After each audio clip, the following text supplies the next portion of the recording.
ṣé màmí lórí ìjókòó àwọn kan sì jókòó ọlọ́run là ń kí aleluya sí kò ń ṣe ènìyàn ọlọ́run tó dá wa sí lórí òkè àdúrà yìí kò sí kankan náà àwọn bàbá wa tó sọnù àtúnwárí Father's Day 2019 láyọ̀ àtàlàfíà àwa jókòó ẹ jẹ́ ká kí aleluya ẹ jẹ́ ká yìn Jésù lógo. Èèyàn ọmọ ọlọ́run adúpẹ́ ní ọwọ́ ọlọ́run fún oore ọ̀fẹ́ tó fún wa láti tún wà níwájú rẹ̀ ní òwúrọ̀ yìí láti tún rí Father's Day 2019 nítorí ìdí èyí ẹ jẹ́ ká dúpẹ́ ní ọwọ́ ọlọ́run ẹ jẹ́ ká bẹ̀rẹ̀ sí ní dúpẹ́. Yorùbá bọ̀ wọ́n ní bí ẹrú bá mọ inú rò á mọ̀ pé dá. Ẹ jẹ́ ká ronú ohun rere tí ọlọ́run ṣe fún wa. Bó o tiẹ̀ sí níbi tó rò pé ó yẹ kó o wà àbí ibi tó ń wọ̀n láti wà ṣùgbọ́n rò ó wípé ibi tó wà lánàá kọ́ ló wà lónìí. Oore ọ̀fẹ́ ọlọ́run òun ló pa wá mọ́ ló dá wa sí títí dòní. Ẹ jẹ́ ká dúpẹ́ lórí àwọn ọmọ wa wọ́n lọ sílé ìwé oṣù 9 lórí ẹbí dádúró ọmọ ò sọnù mọ́ wa lọ́wọ́. Fún gbogbo àwa tí àwọn ènìyàn wá wà ní òkèrèrè a ò gbàwé ọ̀fọ̀ a ò gbà ti ìbànújẹ́. Ẹ jẹ́ ká dúpẹ́ fún rere gbogbo tí ọlọ́run ń gbé ṣe ní orí òkè àdúrà yìí. Nígbà tí mo wo birthday tàná mo ní àwọn ní houston àníṣe dádúró nìkan ni àṣe 80 àṣe 50 mo dà wọ́n pọ̀ ọ̀pọ̀lọpọ̀ 60 míì tún ṣì ń bọ̀ ọ̀pọ̀lọpọ̀ ló ń bọ̀ lẹ́yìn ohun rere ni Jésù ṣe fún wa. Ẹ jẹ́ ká bẹ̀rẹ̀ sí ní dúpẹ́ ní ọwọ́ ọlọ́run. Mo fẹ́ kó gbé ọwọ́ rẹ sókè bẹ̀rẹ̀ sí ní dúpẹ́ ní ọwọ́ ọlọ́run. Psalm 103 ó ní fi ìbùkún fún Olúwa ìwọ ọkàn mi àti ohun gbogbo. Mo fẹ́ kí o fi gbogbo ẹ̀mí inú rẹ kó o fi dúpẹ́ fún all the breath in you. Use it this morning to praise the Lord. Fi dúpẹ́ ní ọwọ́ ọlọ́run. Pé bàbá mo mọ̀ ọ́ lóore ìwọ ló mú mi wà láyé ló mú mi wà láàyè. Ẹ̀yin ọmọ ọlọ́run ìṣiṣẹ́ kan ló wà láàrin ikú àti ayé o.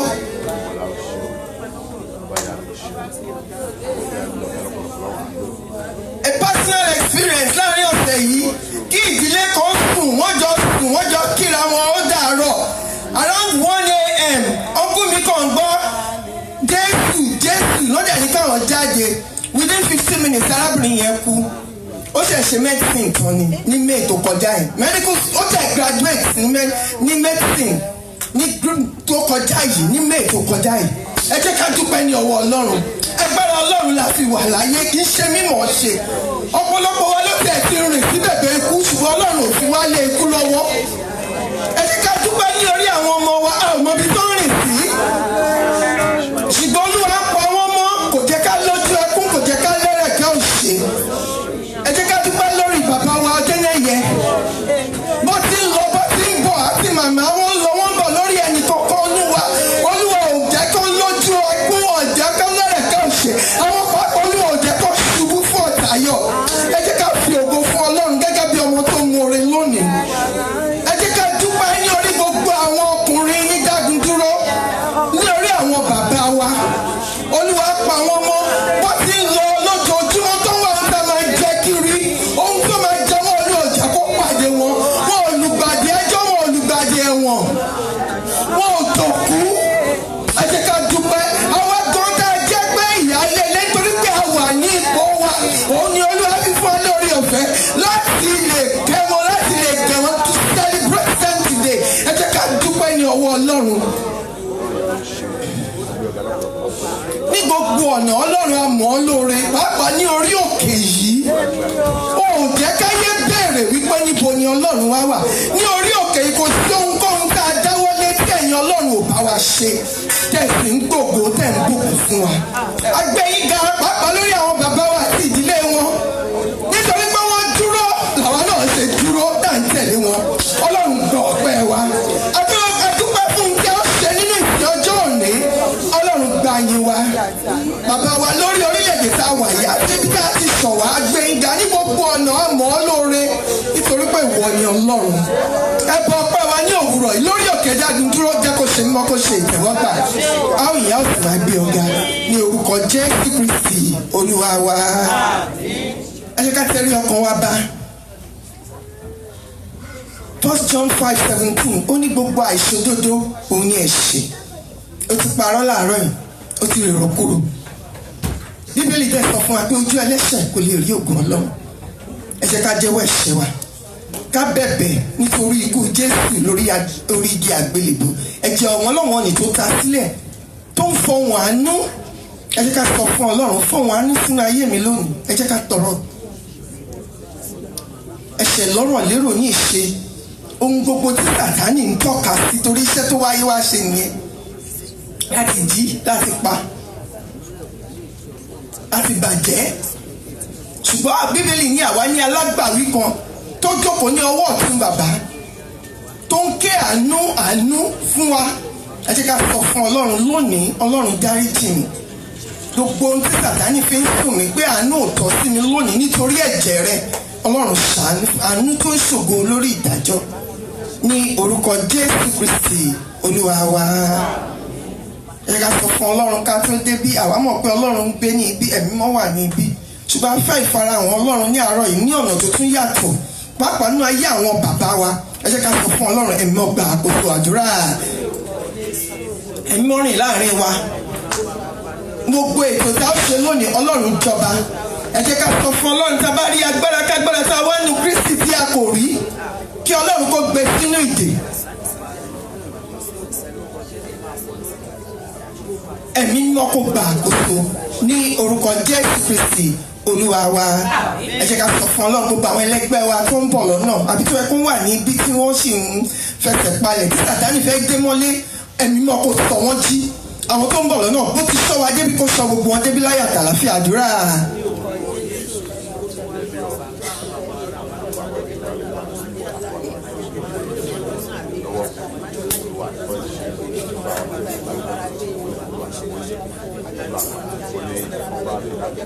Ní orúkọ Jésù Kristi Olúwa wa.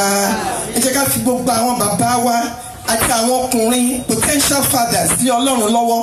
Ẹ̀mí mọ́ kó gba àdúrà fún wọn. Tábà mọ Bíbélì, bàbá ló ń darí ilé, bàbá ní Olúwa fi àkóso ilé lọ́wọ́. Tábà lọ wo Ephesians chapter 6, Ephesians chapter 6, Ephesians chapter 5. Ẹ jẹ́ ká bẹ̀bẹ̀ fún ọgbọ́n ọ̀run tí a fi ń kọ́ ilé. Bíbélì ní ọgbọ́n, ìwé òwe ọgbọ́n ni a fi ń kọ́lé, òye ni a fi ń gbé inú rẹ̀.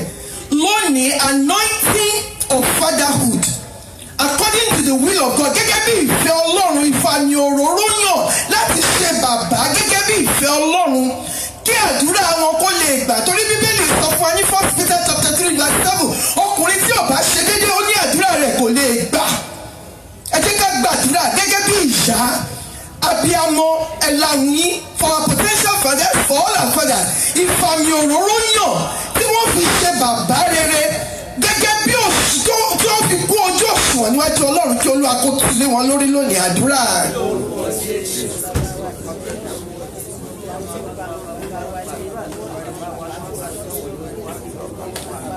Ẹ jẹ́ ká gbàdúrà fún wọn. Ẹ jọ̀ọ́, ẹ jẹ́ ìwé ní we are celebrating them. Ṣùgbọ́n ẹ jẹ́ ká gbàdúrà fún wọn pé kí Olúwa kó mú wọn dúró gẹ́gẹ́ bí iṣẹ́ ìríjú wọn níwájú Ọlọ́run. Kí Olúwa kó ṣe wọ́n ní bàbá rere. Àtàwọn tó àti ẹ̀ tí ìdí bàbá, àwọn ọmọ wa, ẹ jẹ́ ká gba gbogbo àwọn ọkùnrin lónìí. Kí Olúwa kó ṣe wọ́n ní àpẹẹrẹ ìgbàgbọ́ gẹ́gẹ́ bí Ábúráhámù.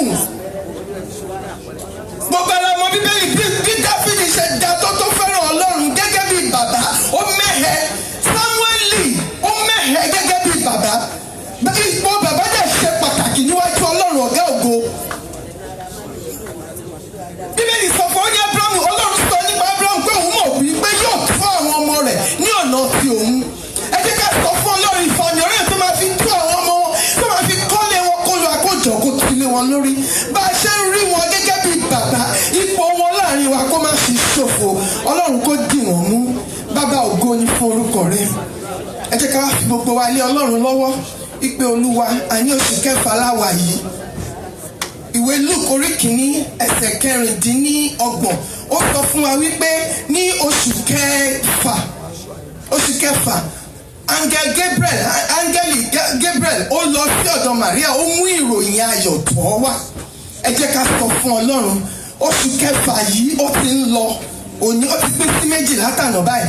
Olúwa mú ròyìn ayọ̀ tàn mí wá. Ibi tí wọ́n ti ń fẹ́ ròyìn ayọ̀ ó yàtọ̀ sí tẹ́mi ti ń fẹ́ ròyìn ayọ̀. Ó yà bẹ̀rẹ̀ sí ń fẹnu ara rẹ̀ sọ tirẹ̀. Ìgbé Olúwa gẹ́gẹ́ bó ti mú ìròyìn ayọ̀ kan Màríà lọ ní oṣù kẹfà yìí. Olúwa mú ìròyìn ayọ̀ tàn mí wá. Lórí ọmọ ni, lórí ìwé ìgbélú, lórí iṣẹ́ mi, lórí òwò mi, nínú iṣẹ́ ìránṣẹ́, ní gbogbo ọ̀nà tí mo fi ń wojú rẹ. Olúwa mú ìròyìn ayọ̀ tàn mí wá. Nítorí pé ìwọ ni ìgbẹ́kẹ̀lé mi. Ọlọ́run tó ń dá ogun dúró. Gbogbo ọ̀nà tí àwọn ọmọ rẹ ti ń wojú rẹ tá à ń retí tá à ń bẹ̀bẹ̀ tá à ń retí nínú oṣù kẹfà yìí. Ìròyìn ayọ̀ jẹ́ kó tọ̀ wá wá. Jẹ́ ká lo wọn ọpẹ́. Nígbà tá a máa ṣe in 2 weeks tá a máa ṣe ọpẹ́ wa ní orí òkè yìí. Orúkọ Jésù ẹ̀rọ ẹ̀rí lọ́lọ́kan òjọ̀kan Olúwa bá fi sí wa lẹ́nu. Ọlọ́run ògo ni fún orúkọ rẹ. Ẹ jẹ́ ká fi ìsànjọ́ òní lé Ọlọ́run lọ́wọ́ pé gbogbo àwọn tí Ọlọ́run kò ní ṣaláìlò ní orí òkè àdúrà ẹ̀. Ìfàmì orí tó tayọ iṣẹ́ ìránṣẹ́ kó lóra kó ti lé wọn lórí. Kí Ọlọ́run kó tinú wọn dénú wa àti akọrin yín àti àwọn tó máa sọ̀rọ̀ àwọn announcement gbogbo tí a ó ṣe. Kí Olúwa kó tinú wọn dénú wa kọ́lọ́run kó gba àkóso àdúrà.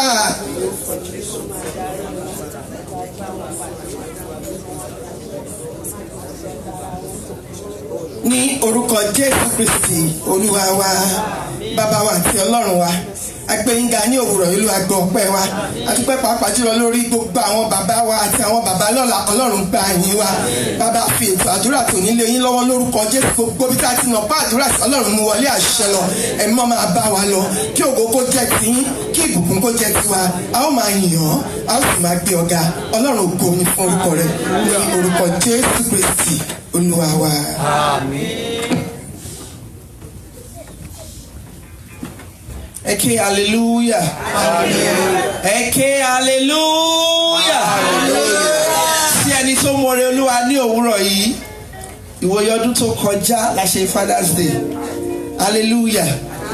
A fẹ́ lọ yin Ọlọ́run lógo nítorí wípé láàrin àwọn bàbá wa a ò ṣọ̀fọ̀ lórí ẹnikẹ́ni. Àtàwọn tó wà níbí, àtàwọn tó wà nítòsí, àtàwọn tó wà lọ́nà jíjìn rere. A máa jó, a máa yọ̀ láàárọ̀ yìí. Adúpẹ́ fún oore tó ṣe. Hallelujah.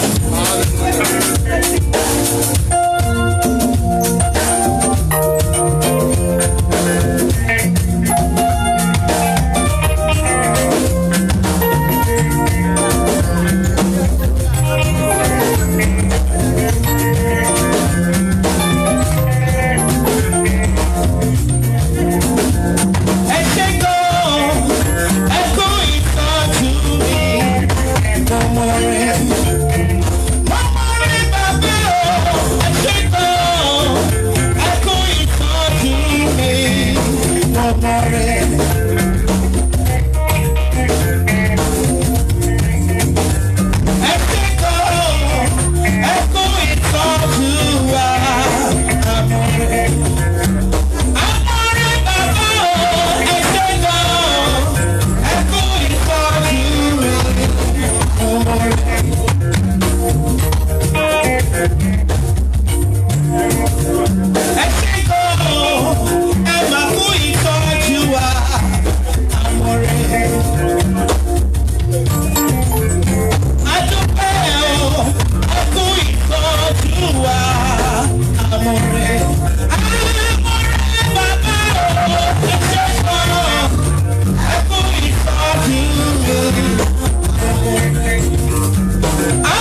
ìjọsìn yìí pẹ̀lú hymn 42 gbé Olúwa ga pẹ̀lú mi ẹ̀yin ènìyàn rẹ̀.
ìjọsìn fún Ọlọ́run tí ń ṣe ohun ìyanu.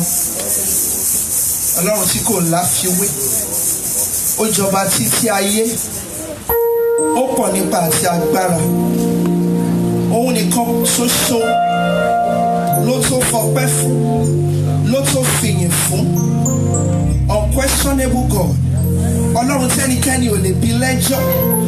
Ọlọ́run tẹ́nikẹ́ni kò lè bi léèrè. Ó dá wa sí, ó pa wá mọ́. Ó fún wa lórí ọ̀fẹ́ láti jẹ́ alààyè. Kò sí ẹnikẹ́ni nínú mọ́ṣúárì. Kò sí ẹnikẹ́ni nílé ìwòsàn. Fúnra ara wa la gbé ara wa wá síwájú rẹ̀ ní òwúrọ̀ yìí. Ohunkóhun ká lè máa là kọjá. Ṣùgbọ́n síbẹ̀ Olúwa dára. Ẹ gbé ọwọ́ sókè kí ẹ bẹ̀rẹ̀ sí ní júbà rẹ̀. Fún mi 30 seconds sóhun tó wù yín. Kẹwòrè tí Ọlọ́run ṣe. Ẹ sọ ohun tó wù yín. Èdè tó bá wù yín láti fi yìn lógo ní òwúrọ̀ yẹn sọ ẹ jẹ́ ká fi gbéga. Nítorí pé òun nìkan ló ń ṣe ohun ìyanu. Agbára rẹ̀ ó pọ̀. Ó kọjá iyanrìn etí òkun. Ẹni tó bá mọ orí Olúwa mo fẹ́ kẹ́ ẹ gbéga. Ẹ̀yin lóhùn kóró. Ẹ̀yin nítorí púpọ̀ nípa àti agbára. Ó ṣe Ọlọ́run. Ògo ni forúkọ rẹ̀. Ẹ̀yin ọba ògo. Ẹ̀yin Ọlọ́run. Ìfúnṣẹ́ ìyanu tí ó ti fi hàn. Ó wá bẹ́lá wọn èrò mímọ́ lọ́nà. Ó sì jẹ́ ìmọ́lẹ̀ wọn lọ́sàn-án. Ọlọ́run ìmọ́lẹ̀ wa. Ẹ̀yin áńgẹ́lì lọ́dún wúrà.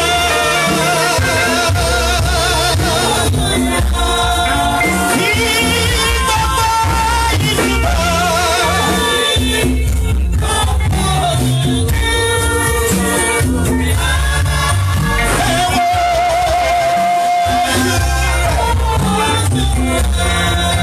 Ní gbogbo ìjọba rẹ̀ pátá.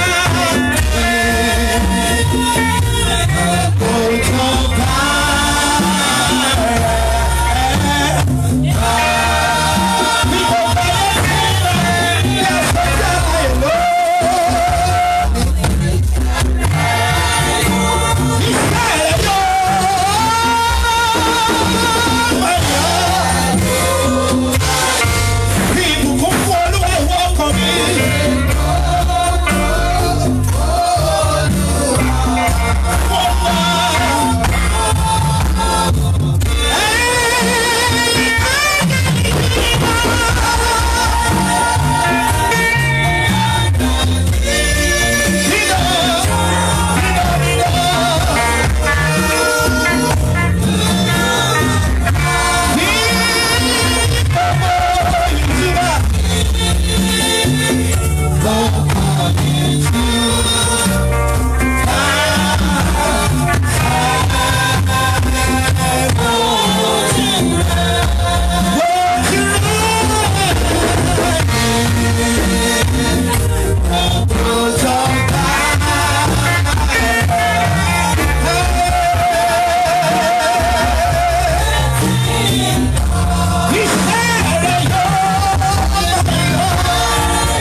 Tẹ̀síwájú Olúwa ẹ máa bá wa lọ ní orúkọ Jésù Kristi ní àjọsìn.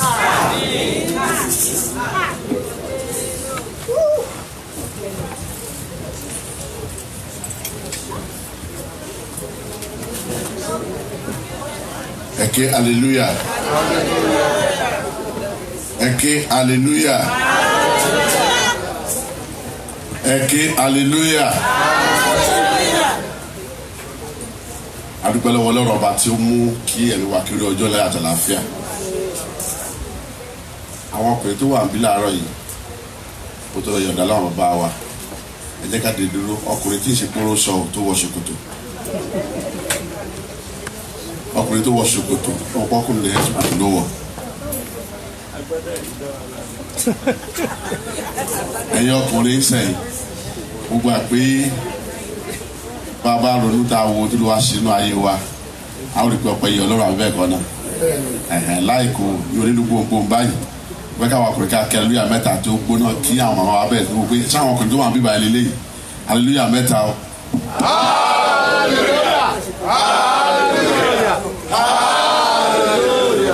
Ẹyin Jésù lógo ògo fúnẹ́dùmáì ẹ ṣé púpọ̀ ẹ jẹ́ ká jókòó ẹ màmá wa ṣe ti rí báyìí o bàbá ní ká kí aleluya pé ẹ lè dá wa jẹ ògo ní forúkọ Olúwa.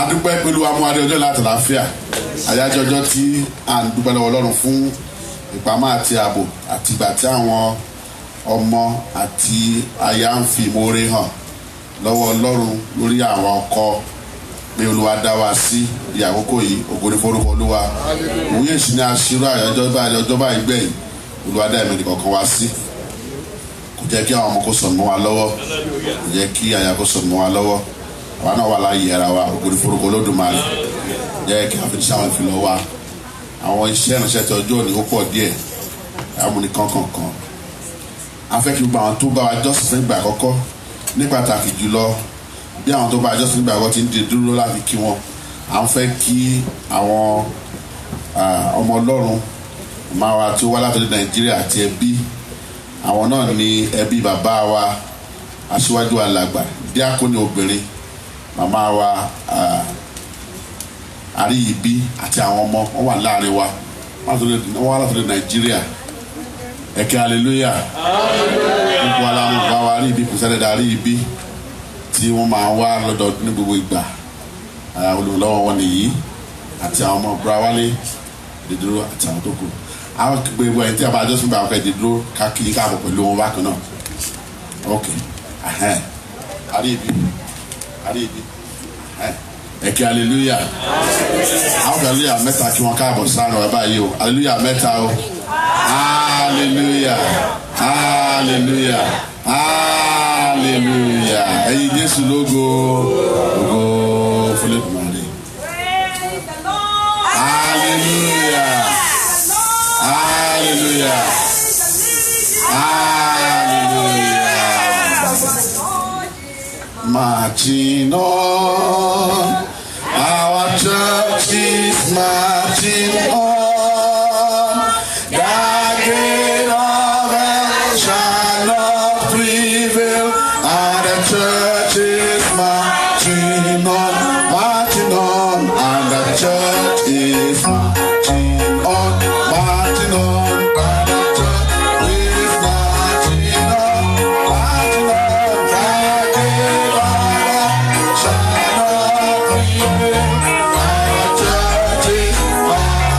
on ṣe púpọ̀ ẹ̀ka àbọ̀sán Olúwa kí wà pẹ̀lú yín ẹ ṣé o ẹ ṣé God bless you ma. Àwọn ìfilọ̀ wa kò yí padà nípa oore ọ̀fẹ́ Ọlọ́run ní inú ìsìn yìí a ó bá ìsìn ti ìdúpẹ́ àti fífi ìmoore hàn látọ̀dọ̀ àwọn màmá wa bẹ́ẹ̀ tó fi tóbi létí lóró yìí máwọn ọkùnrin nípa oore ọ̀fẹ́ Ọlọ́run. Nípa oore ọ̀fẹ́ Ọlọ́run ìgbéyàwó yóò wà níhìn yìí ní ọjọ́ àti ṣe ìgbéyàwó yìí tán ẹ̀kẹ́ hallelujah ẹ̀sìn ẹ̀sìn tán ìbọn ìmí tí ó tún wáyé nípa oore ọ̀fẹ́ Ọlọ́run ní ọjọ́ kejìdínlọ́gbọ̀n oṣù yìí láàrin Ruth Fisayo àti Olúwaṣeun Lawrence ní 28th of this month at Bayou Event Center 94019 Road Houston Texas 77045 lẹ́gbẹ̀ẹ́ Reliant Energy ló wà lọ́wọ́ ọ̀tún. Olúwa kó ràn wá lọ́wọ́ o. Ẹ jẹ́ ká máa gbàdúrà fún àṣeyọrí ọjọ́ yìí kí Olúwa kí ó dá ẹ̀mí ọkọ àti aya sí. Pàápàá jùlọ àwọn ẹbí màmá wa àti bàbá wa Adéwùsì kí Olúwa kó dá ẹ̀mí gbogbo wa sí ju ọjọ́ náà lọ. Ọlọ́fẹ́ Ọlọ́run ìrìn àjò dágun dúró sí ilẹ̀ mímọ́ ti Jerusalem yóò wáyé nínú ọdún yìí ní ọjọ́ 16 oṣù kẹsàn-án ọdún tí a wà nínú rẹ̀ yìí sí ọjọ́ 16 16 to 24th of this month of September rather sorry. Iye tí ó sì kọ́ wa ní 2,999 ó pẹ̀lú owó bàálù àlọ àti àbọ̀ owó bí tá a gbé lọ́hùn àwọn ọkọ̀ tá a wọ̀ ní ọ̀hún àwọn tí ó máa tọ́ wa sọ́nà gbogbo wọ̀nyí ló ti wà nú iye tí a dárúkọ yìí. Ẹ jẹ́ ká forúkọ sílẹ̀ pẹ̀lú màmá wa Kíìtàn tàbí arákùnrin wa Adéyẹmí.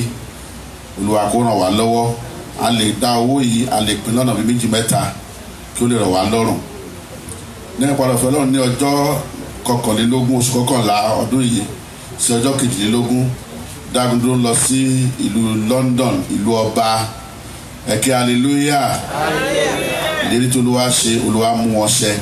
Tó náà gbà tá a bá fẹ́ lọ ẹ jẹ́ ká forúkọ lẹ̀ pẹ̀lú arábìnrin wa Mr. Kẹ́mi Adénúsì tàbí Mr. Babatunde Adéyẹmí àti màmá wa Alọ́fẹ́. Olúwa kó ràn wá lọ́wọ́. Ìpàdé orí ìlà ń tẹ̀síwájú gẹ́gẹ́ bí ìṣe wa aago 6 sí aago 7 ní àṣálẹ́ ọjọ́jọ́ Olúwa báyìí ní ọjọ́ Wednesday aago 9 sí 10 alálẹ́. Bákan náà àdúrà òwúrọ̀ ní aago 6 àbọ̀ sí aago 7 ní òwúrọ̀.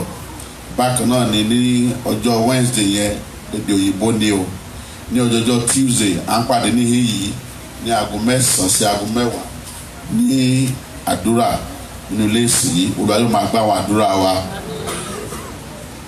A dúpẹ́ lọ́wọ́ Ọlọ́run fún oore ọ̀fẹ́ tó fún wa àti àánú rẹ̀ tó fi fún wa láti ṣe àṣeyọrí ti ìkẹ́kọ̀ọ́ fún ìrìbọmi àwọn tó fẹ́ di ọmọlẹ́yìn Kristi tòótọ́. Ẹ kí hallelujah. Wọ́n ṣe ìpàdé níhìn yìí àti ìdánilẹ́kọ̀ọ́ lọ́jọ́ kan láti àárọ̀ di àṣálẹ́ ní ọjọ́ àná. A sì yìn Olúwa lógo fún àṣeyọrí tó Olúwa mú wọn ṣe. À ń dúpẹ́ lọ́pọ̀lọpọ̀ lọ́wọ́ àwọn wọ̀nyí fún ìrànlọ́wọ́ ìtìlẹ́yìn àti àwọn gbogbo tí wọ́n ṣe fún àṣeyọrí ti ìkẹ́kọ̀ọ́ ọjọ́ àná. Òun bàbá wa Pastor James Whitley, Brother Ọláwálé Ajayi, Evangelist Adéwùmí and Brother Joel Fárẹ̀mí àti Sister Adéṣọlá Odùkọ́yà. A dúpẹ́ lọ́wọ́ yín. Olúwa kó ràn yín lọ́wọ́. Olúwa kó fẹsẹ̀ gbàgbọ́ yín múlẹ̀ lọ́tùn. Àwọn yìí wọ́n ṣe ìrànlọ́wọ́ fún ìtìlẹ́yìn ọ̀nà náà. Nípa oore ọ̀fẹ́ Ọlọ́run ní ọjọ́ 29 oṣù tá a wà nínú rẹ̀ yìí a ó ṣe ìsìn ìrìbọmi fún gbogbo àwọn tó ti kẹ́kọ̀ọ́. Ní ọjọ́ àná 31 ni àwọn tí ó wá 31. Ẹ kí hallelujah. Ṣé àmọ́rírì tí mo sọ yìí ṣá ìrìbọmi ẹ kí hallelujah. Àwọn òwe ni wọ́n ti gbà láti di ọmọlẹ́yìn Kristi tòótọ́ pé àwọn kú pẹ̀lú Kristi wọ́n sì jíǹde pẹ̀lú rẹ̀ láti di ọmọ Ọlọ́run. Ògo ni forúkọ Olúwa. Nípa ọdún ọ̀fẹ́ràn ní ọjọ́ 29 oṣù yìí ní Grace International ni a ó ti ṣe ìsìn ìrìbọmi fún wọn. A ó rí wọn bọmi gẹ́gẹ́ bí a ti fún Jésù Kristi bàbá wa ní ọjọ́ wọn ni bẹ́ẹ̀ náà ni a ó ṣe gẹ́gẹ́ fún wọn. Ẹ jẹ́ máa gbàdúrà fún àṣírí ọjọ́ yìí kí Olúwa kó dá ẹ̀mí gbogbo wa sí ju ọjọ́ náà lọ. Gèlè tí ó wà lórí ìpele lọ́kàn lọ́rùn yẹn wọn lẹ́nìkan gbàgbé ẹni ọjọ́ Olúwa tí ó kọjá ló bá jẹ́ tiẹ̀ ni rí ọ̀ṣà wa wọn ló bá gbé lọ́sẹ̀ tó kọjá. Ẹni bá ní kó mú rìsíìtì ẹ̀ wá kí a mọ iye tí ó rà àti ibi tó ti rà. Nípa oore ọ̀fẹ́ Ọlọ́run àwọn pẹpẹ yìí kọ́mítì wọ́n sún ìpàdé wọn síwájú nítorí ayẹyẹ ọjọ́ òní ó yẹ kó wáyé lónìí ṣùgbọ́n wọ́n sún sí ọjọ́ mẹ́jọ òní. Ẹ̀jẹ̀ bí ìgbìmọ̀ pẹpẹ yìí kọ́mítì dédé aago 7 gẹ́gẹ́ bí ẹ̀ ṣe yín. Olúwa kó ràn wá lọ́wọ́. Olúwa kó ràn mí lọ́wọ́. A rí àwọn ìwé ìdúpẹ́ ìgbà láti ọ̀dọ̀ ẹbí màmá wa àgbà, màmá wa Akíntọ́ndé, màmá wa Akíntán àti gbogbo ẹbí. Wọ́n ń dúpẹ́ lọ́wọ́ gbogbo ọmọ Ọlọ́run bẹ̀rẹ̀ látòdì bàbá wa àti màmá wa Ọ̀dẹ́nẹ̀yẹ gbogbo ẹbí Dágúndúró àti Yorùbá Christian Fellowship fún àṣeyọrí àti ìrànlọ́wọ́ ìbánidúpẹ́ àti ohun rere tí gbogbo tó lúwa lórúkúlù wa fún láti bu ọlá fún màmá wa ní ti ayẹyẹ ọjọ́ ìbí wọn tí í ṣe 100 ọdún màmá wa most senior mother in Israel Hannah Adépéjọ Akíntọ́ndé fún àṣeyọrí àti ìrànlọ́wọ́ àti ẹ̀bùn àti àdúrà tí a fi ṣe ìrànlọ́wọ́ fún àṣeyọrí ọjọ́ yìí wọ́n gbọ́dọ̀ pé olúkúlùkù wa lórúkọ Jésù Olúwa fún alámì gígùn lọ́sìn kún ọ̀pá àpò wa bẹ́ẹ̀ ni a ó dàgbà ní orúkọ Jésù Kristi Olúwa wa wọ́n sọ pé àjọṣe wọn ní bàjẹ́ o gbogbo wa náà á dàgbà a ó sì jẹ́ ọmọ lórúkọ Jésù fún gbogbo ẹbí màmá wa yìí káàkiri tán wọ́n fi ọwọ́ sí ìwé yìí bí ó bá kù nípa oore ọ̀fẹ́ Ọlọ́run ní ọ̀sẹ̀ tí a bẹ̀rẹ̀ yìí ìpéjọpọ̀ mímọ́ ti ìjọ apọ́sítélì náà ní àríwá ti Amẹ́ríkà yìí the Apostolic Church of North America USA convention starts on the 20th to over 23rd of this month láti 20 ọjọ́ ọ̀sẹ̀ yìí láti pàápàá jùlọ ọjọ́ Thursday ní ìpéjọpọ̀ mọ́ yóò bẹ̀rẹ̀ títí di ọjọ́ Olúwa tó ń bọ̀ gbogbo wa láti fi wé pé gbogbo wa ni a mọ rírì àti ipa tí à ń kó nínú ìpàdé yìí pàápàá jùlọ àwọn ẹgbẹ́ Dagunduro àti Yorùbá Christian Fellowship Olúwa kó ràn wá lọ́wọ́ o ní ọjọ́ Olúwa tó ń bọ̀ ọ̀pọ̀lọpọ̀ òní sí ní yìí a wà ní convention Olúwa kó bùkún àná convention náà gbogbo ní forúkọ Olúwa tó bá pọ̀ àwọn fílọ̀ mìíràn a ó máa gbọ́ kí àtúnṣe rẹ̀ ọ̀fẹ́ ẹ jẹ́ kí a na ọrẹ wa sókè kí a sì bá Olúwa sọ lórí àwọn ọrẹ wọ̀nyí bí kí Olúwa kí ó sọ di orísun ìbùkún fún wa àti pàápàá lílọ gbọdọ̀ àkókò sí ọ̀pọ̀ gbogbo wa jẹ́ kí a gbàdúrà sí àwọn ọrẹ wa.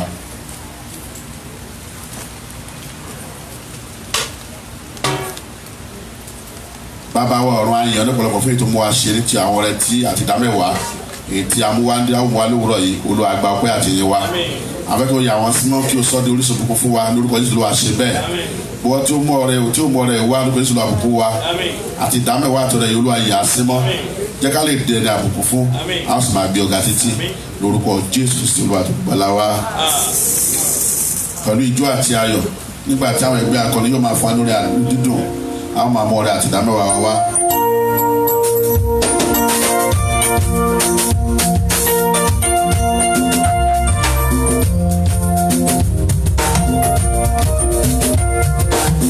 Ẹ jẹ́ ká lè dé láti yan Ọlọ́run lọ́wọ́ ká mú ara wá síwájú Ọlọ́run.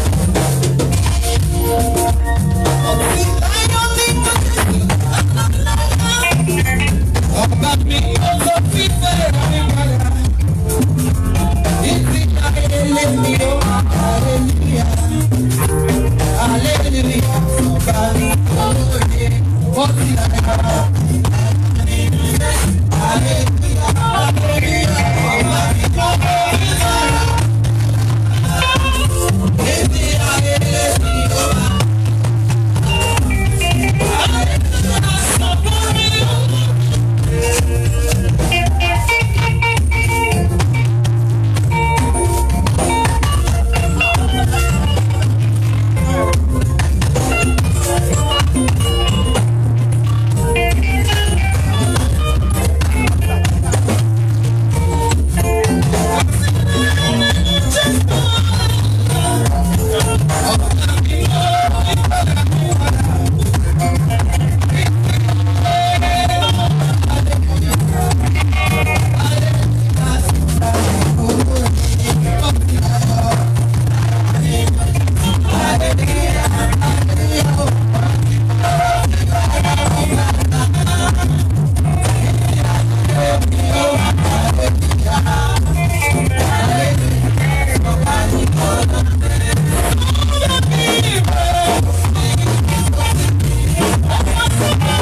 olú ẹ̀yà sí mímọ́ jẹ́ kó wúlò fún ìpínlẹ̀ gbogbo yín òye jẹ́ mọ́jọ ká lè ṣe jù báyìí lọ Jésù Olúwa wa.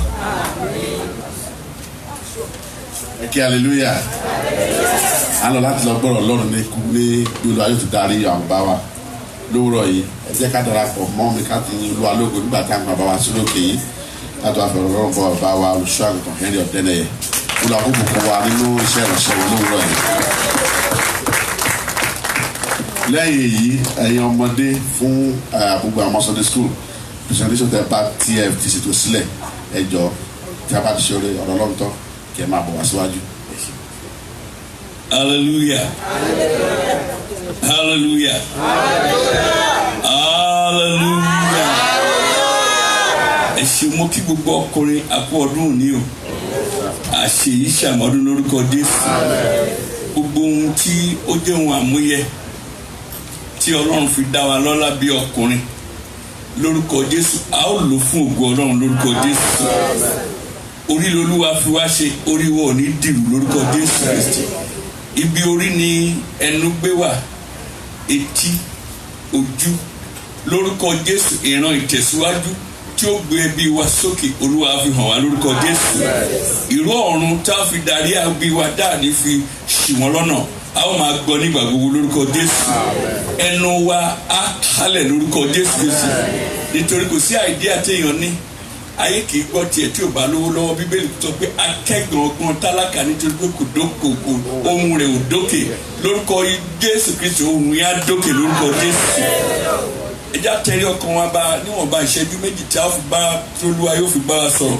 Ẹ jẹ́ ká sọ fún Ọlọ́run fúnra rẹ̀ ní kó bá mi sọ̀rọ̀ bí ó ṣe bá mi sọ ohun tí ó ń bá mi sọ jẹ́ kó yé mi jẹ́ kó yé mi jẹ́ kí n lè lò fún àǹfààní àti ìtẹ̀síwájú ìgbé ayé mi àti tàwọn ọmọ àti aya mi gbogbo àwọn okun gbogbo àtúnkùnà Olúwa nípa ọ̀rọ̀ yìí Olúwa jẹ́ kí n yè nípa ọ̀rọ̀ yìí bí mo ṣe ń gbọ́ jẹ́ kó yé mi kí n mú lò kó lè ṣe àǹfààní fún mi ẹ jẹ́ á gbàdúrà.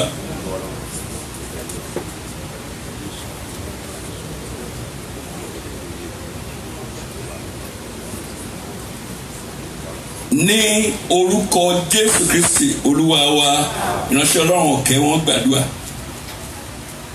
Olúwa Ọlọ́run bàbá Ọlọ́run ọmọ Ọlọ́run ẹ̀kọ́ agbé ọ̀gá gbígbé ga ní orúkọ fún ohun gbogbo tí a ò kò lè kà tán tí ẹ̀mí Olúwa ń ṣe a dúpẹ́ fún orí òkú bí ẹ ṣe ń ràn wá lọ́wọ́ àpéjọ àpèsè a tún wá síwájú rẹ a dẹ̀ fẹ́ gbọ́ ọ̀rọ̀ Ọlọ́run láti ẹnu àwọn bàbá wa ẹ̀yin tí ẹ̀yin Olúwa ti yàn fúnra ara yín etí ìgbọ́ àti àyà ìgbàṣe tí a kò ní ìdálẹ́bi ní ọ̀dọ̀ rẹ tí oore ọ̀fẹ́ rẹ yóò fi tó fún wa jọ̀wọ́ fi fún wa Olúwa. Àmín. Ní orúkọ Jésù Kristi ní àgbà. Àmín. Àdúpẹ́ lọ́wọ́ Ọlọ́run lẹ́ẹ̀kan sí mo tún kí ẹbí alágbárí ibi ẹ̀ káàbọ̀ àwọn ló máa ń tọ́jú mi tí n bá lọ sí Nàìjíríà mo máa ń wọ́ọ̀tì mi ò ń bọ́dà nípa wéètì mi mo máa ń kíáfù nípa height. Hallelujah. Bàbá ọkùnrin la máa ń pè ní bàbá nínú ẹ̀dá tọ́lọ́run dá àwa nìkan ṣoṣo lọ́lọ́run dá ní ojúlówó nítorí pé ó mú wa láti inú erùpẹ̀ ó mú wa jáde ó sì ṣù wá ó sì mí èémí rẹ̀ sí wa lára gbogbo ènìyàn tó kù ara wa ni wọ́n ti jáde kì í ṣe pé àwọn obìnrin wọn kì í ṣojúlówó o ṣùgbọ́n nínú ilẹ̀ ni wọ́n ti máa wá jáde wá ṣé ẹ mọ̀ pé ẹ̀yin obìnrin tún ṣoríire kò sí bẹ́ẹ̀ ṣe lè tọ́ fún obìnrin tí ẹ lè pé obìnrin ní ẹni ilẹ̀ kò lè wọ́ọ̀kì wọn mú iwá láti inú ilẹ̀ àbí ṣùgbọ́n àwa lójúlówó Olúwa mú wa jáde báyìí ó sì ṣù wá ó mí èémí yè sí wa adìde ènìyàn ẹnìkan ṣoṣo lọ́lọ́run dá lẹ́yìn náà Ọlọ́run ò padà lọ bu iyẹ̀pẹ̀ ńlẹ̀ mọ́ Ádámù ló dá látara rẹ̀ ní àwọn 6.3 billion tó wà láyé ni wọ́n ti ṣẹ̀ wá nítorí náà a lè kúkú sọ wípé àwọn ọkùnrin ní orísun ìṣẹ̀dá ènìyàn we are the source of human being àwa ní orísun àwa ní ìpìlẹ̀ ohunkóhun tó dẹ̀wù kán pé èèyàn ó ní àwọn ohun tí ó dàbí ìfojúsùn táwọn èèyàn máa ń retí láti inú ẹ̀. Bẹ́ẹ̀ bá pe ẹranko kan ní ajá, bí ò bá gbó ẹ mú lọ dọ́sọ̀rọ̀ dọ́kítọ̀, nítorí gbígbó lajá máa ń gbó. Bólógbò bá ṣe mẹ́rùn wọn á mú lọ wá ní ó nílò ìwòsàn. Bíbélì sọ pé tí ìpìlẹ̀ bá bàjẹ́ kí ni olódodo yóò ṣe? Nítorí náà bá a ṣe jẹ́ orísun ìṣẹ̀dá ènìyàn, bí a ṣe jẹ́ ìpìlẹ̀, a ní ohun olóhun táwọn èèyàn ń wò tí wọ́n ń retí lára wa. Àwọn ọkùnrin là ń pè ní bàbá, àwa ní orísun, àwa sì ní ìpìlẹ̀. A máa ń ṣàjọyọ̀ tí a bá gbọ́ pé ènìyàn bímọ. Tí wọ́n bá kí wa kú ewu ọmọ, ìbéèrè tó máa ń tẹ̀lé ni pé ọkùnrin tàbí obìnrin. Tí wọ́n bá sọ pé obìnrin, wọ́n á ní adúpẹ́ lọ́wọ́ Ọlọ́run, ọwọ́ ẹ̀rọ ni. Tí wọ́n bá sọ pé ọkùnrin, wọ́n á hallelujah mẹ́ta lẹ́sẹ̀kẹsẹ̀. Kì í ṣe pé bóyá obìnrin náà kì í ṣe èèyàn, ṣùgbọ́n gbogbo wa la mọ̀ pé àjọyọ̀ tí a máa ń ṣe fún ọkùnrin tó bá wáyé ìlọ́po méjì ni. À á ṣàjọyọ̀ pé a bímọ, àwa ṣàjọyọ̀ pé a bí àrólé. Bí ó ṣe dùn tó láti ṣàjọyọ̀ ọkùnrin ni ó ní bùkátà lórí, ó ní ohun tí ayé ń retí, ó ní ayé tọ́lọ́run ń retí, ó lóhun tí aya ń retí, ó lóhun tí ọkùnrin ń retí àti obìnrin. Nínú gbogbo ọmọkùnrin ni irúgbìn géńdé ọkùnrin gbé wà. Nínú gbogbo géńdé ọkùnrin ni irúgbìn bàbá gbé wà. Kò sí ọmọ kankan tó wà ní doko tí ò tara obìnrin kan jáde, ṣùgbọ́n irúgbìn ẹ̀ ọwọ́ ọkùnrin ló ti wá. Ló fi jẹ́ wípé Bíbélì sọ pé a ó béèrè ẹ̀ṣẹ̀ bàbá wò lára ọmọ láti ìran kìíní dé ìran kẹrin. Àwa ni irúgbìn àwọn ọmọ wa, DNA wa àwọn ọmọ wa ni. Àwa ni ẹni tí ìṣàkóso ìran wa wà lọ́wọ́ ẹ̀. Jésè ló fi ìran rẹ̀ lé Dáfídì lọ́wọ́, táwọn òyìnbó ń pè ní ìtàn, àwọn òyìnbó ń pè ní history, àwa ń pè ní ìtàn. Ìtàn ayé ìran Jésè wọ́n fi lé Dáfídì lọ́wọ́, ṣùgbọ́n nígbà tí Dáfídì gbà báyìí ó yí ìtàn yẹn padà. Ìran Jésè ò jọba rí látòrí Dáfídì ní history lẹ́gbẹ̀ẹ́, màá mú hs orí ẹ̀ kúrò, màá sọ the story. Mo fẹ́ yí ìtàn ẹbí padà. Nígbà tí ìyá àti bàbá pè Dáfídì, wọ́n pè ní darandaran, Ísírẹ́lì pè ní jagunjagun, Sọ́ọ̀lù pè ní olórin, Ọlọ́run pè ní ọba.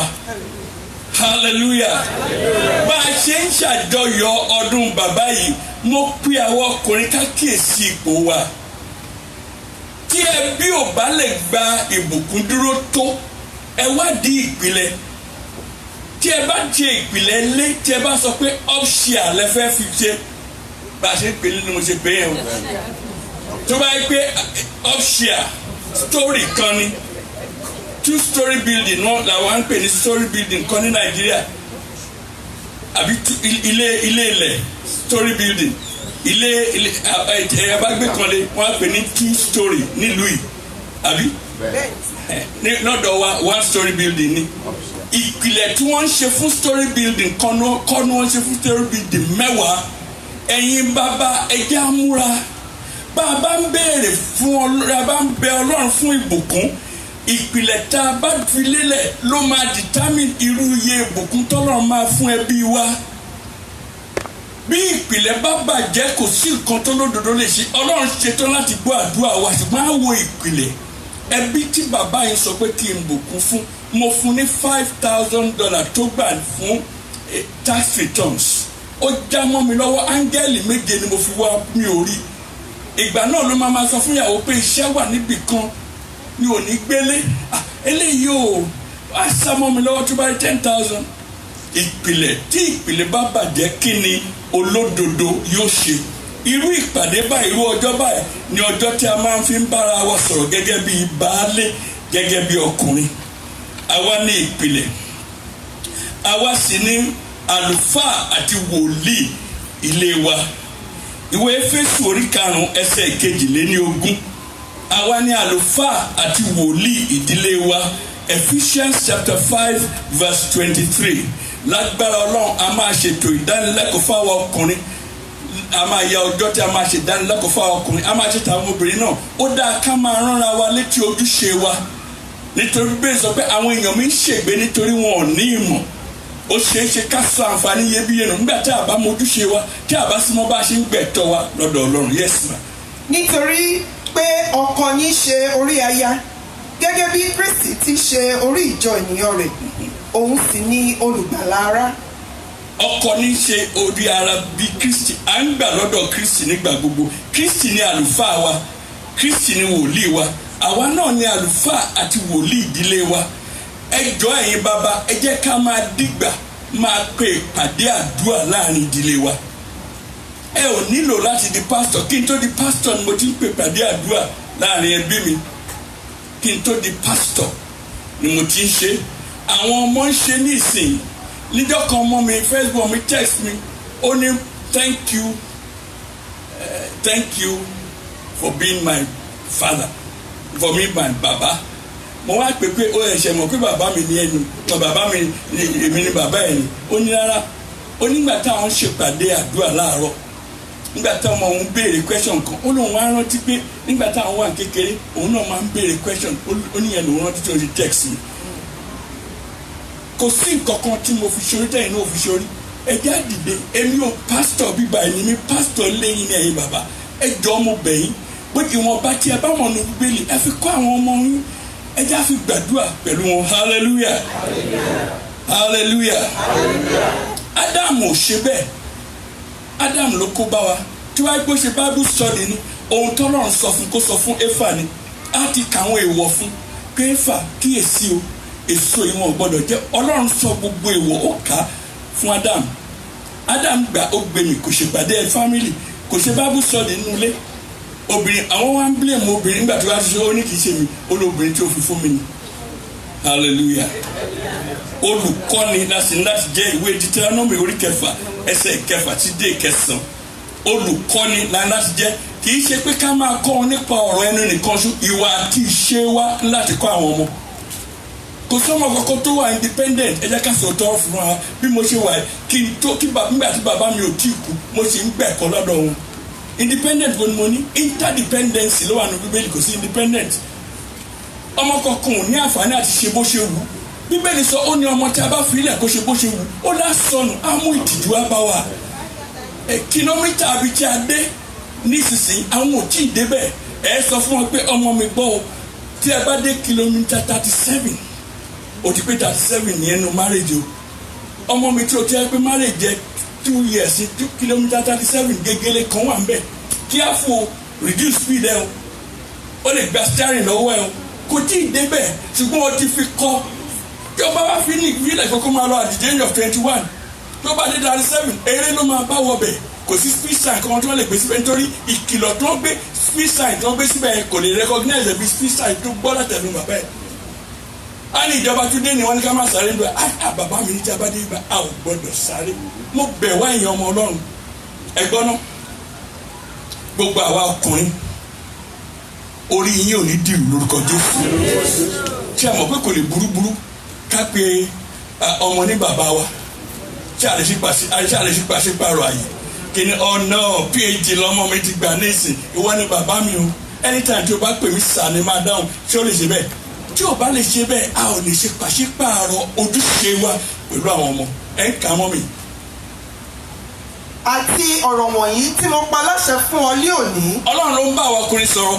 Ọ̀rọ̀ wọ̀nyí tí mo pa láṣẹ fún ọ lónìí, bí a ṣe ń dúpẹ́ lọ́wọ́ Ọlọ́run kó fún wa lọ́mọ, olórúkọ Jésù àní jẹ̀bi lórí àwọn ọmọ wa. Nǹkan kan wà tó láwọn retí láti gbà lọ́wọ́, mo ti fún ẹ tọ́jú ẹ o. Àwọn ọmọ mi méjèèjì ọdún àti ọkọ ẹ̀ wọ́n dúró síbí nígbà tí a ń dedicate ọmọ. Gbogbo wọn ni wọ́n ní yes nígbà tí a lọ pé ṣé ó tọ́ ọmọ ẹ̀ ní ọ̀nà Ọlọ́run, gbogbo yín lè ṣẹlẹ́rìí. Ó ní bẹ́ẹ̀ ni kí Olúwa kó ràn án lọ́wọ́, ìrànlọ́wọ́ Ọlọ́run wà ń bẹ, ìwọ ni kí o dìde kó gbà á. Yes. Kí ó máa wà ní àyà rẹ. Ẹ gbà kó máa wà ní àyà yín. Kí ìwọ kí ó sì máa fi wọ́n kọ́ àwọn ọmọ rẹ gidigidi. Máa fi wọ́n kọ́ àwọn ọmọ rẹ kì í ṣe díẹ̀, gidigidi. Kí ìwọ kí ó sì máa fi wọ́n ṣe ọ̀rọ̀ ìsọ nígbà tí ìwọ bá jókòó nínú ilé rẹ. Nígbà tí o bá jókòó máa bá wọn fi sọ̀rọ̀.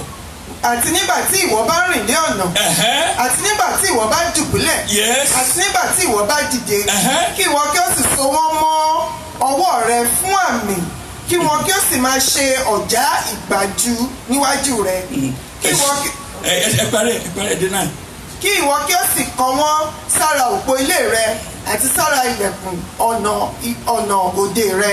a dúpẹ́ fún àyájọ́ ọdún bàbá mo dúpẹ́ lọ́wọ́ Ọlọ́run fún gbogbo ẹ̀yin bàbá schedule in time there's no doubt about it but ìwọ̀nba ìṣẹ́jú tí ẹ bá ní ẹ fi fún wọn bó jẹ́ 5 minutes ni bó dẹ̀ yẹ pé Saturday morning lẹ́ máa fi sí ẹ jẹ́ kó máa gbọ́rọ̀ ìyànjú látọ̀dọ̀ yín kò sí nǹkan tí pastor lè sọ tó lè dàbí tẹnu bàbá ká sọ tòótọ́ wọ́n respect pastor ṣùgbọ́n ẹ̀jẹ̀ yín ló wà lára ẹ̀ irúgbìn ara yín ló ti jáde ẹ gbọ́ tí wọ́n bá pe igi kan ní igi mango èso orí ẹ̀ náà fi sọ lórúkọ àbí àwọn ti tán you are the one who can speak to the destiny of your children because the spirit inside you and inside your children are the same ohun tí ẹ̀mí tó wà lára ọmọ ń gbọ́ ohun tí ẹni ẹ lè béèrè pé báwo ń bọ̀ ni mo ti rí ẹ já wo kí ni Bíbélì sọ náà ní ìwé Genesis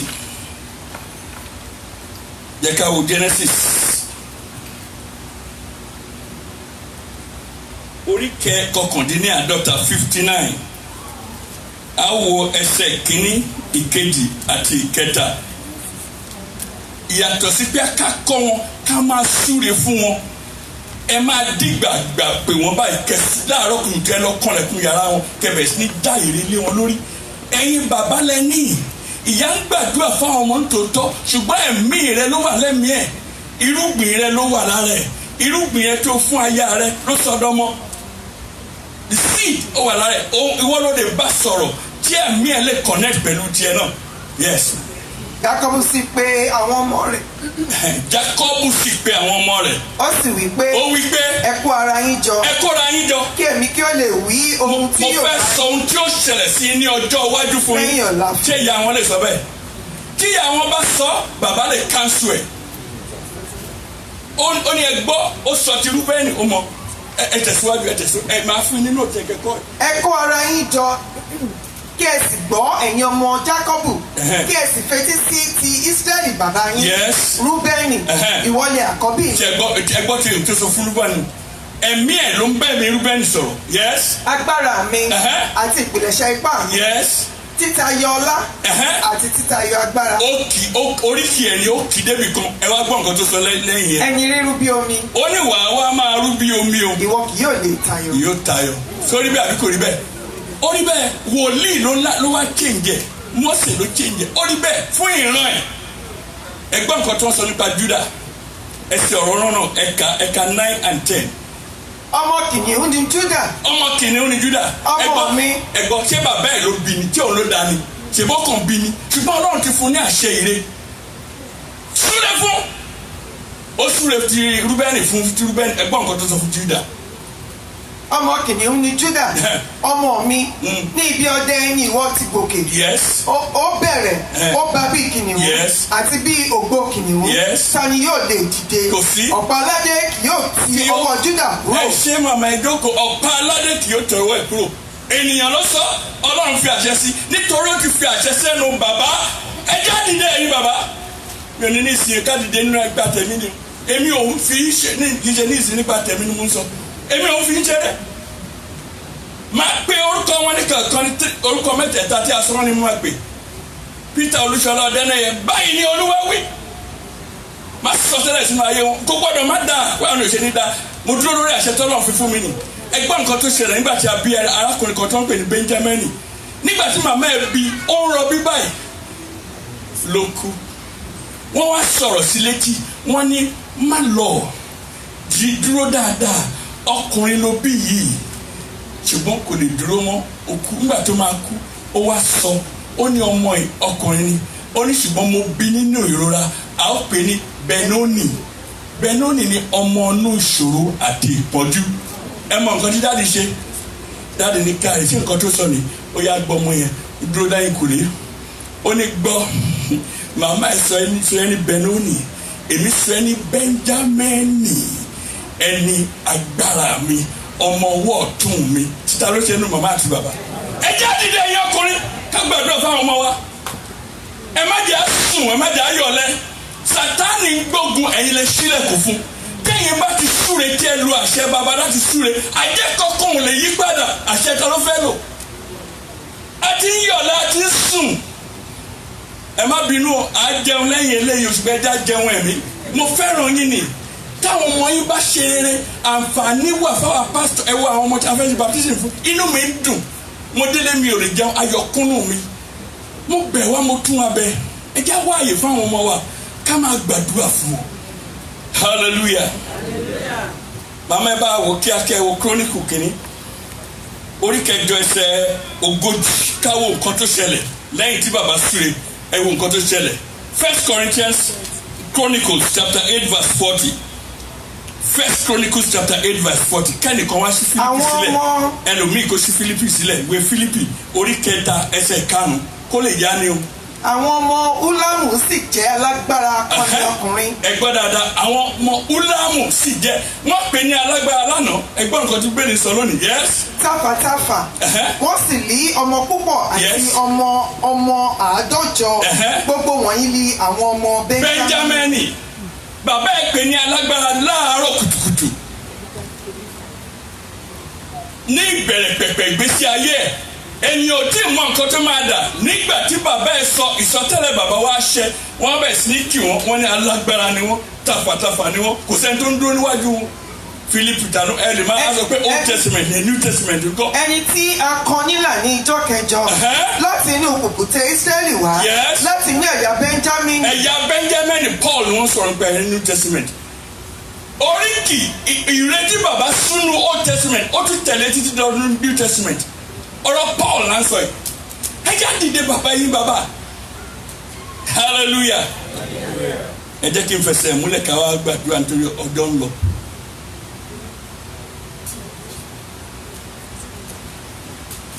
ẹ mọ ìdí tí a ṣe nílò àdúrà ọkùnrin báwọn obìnrin ṣe ń gbàdúrà rẹ o ẹ farabalẹ̀ má bá mi lọ bí mo ṣe ń ka yìí o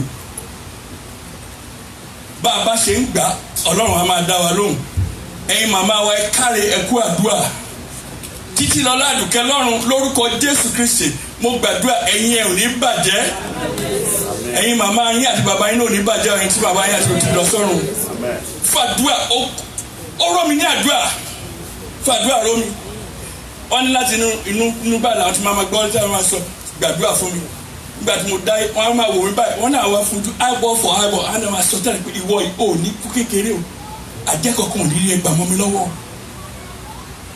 àjẹkọ̀ọ́ máa fẹ́ ta fèlèfèlè títí lọ́la láti fàdúrà tẹ́lẹ̀ òní Father's Day John ọ̀dẹ́ni kárí hallelujah báwọn màmá wa ṣe ń gbàdúrà rẹ o a ní bàbá mi o Ọlọ́run létí dẹ̀ ó ń gbọ́rọ̀ a ní èèwọ̀ ọmọ mi obìnrin ló ń gbàdúrà yẹn a ní ẹlẹ́dàá mi o a ní èmi rèé èmi tí mo fi ẹsẹ̀ dá ọwọ́ mi rèé àtúntẹ̀síwájú ìwọ ní agbára mi a ní o nílò láti sọ fún mi mọ́ ẹ̀yin obìnrin kárí wo bí àwọn ọ̀tá ṣe yí mi ká a ní bẹ́ẹ̀ ni a ní torí ilẹ̀kùn dáadáa àti àìtàsé tí mo ṣílẹ̀ fún ẹni káwọn ọ̀tá ètò débẹ̀ ni mo ti mọ ṣé ẹ mọ̀ kókò tí ì gbàdúrà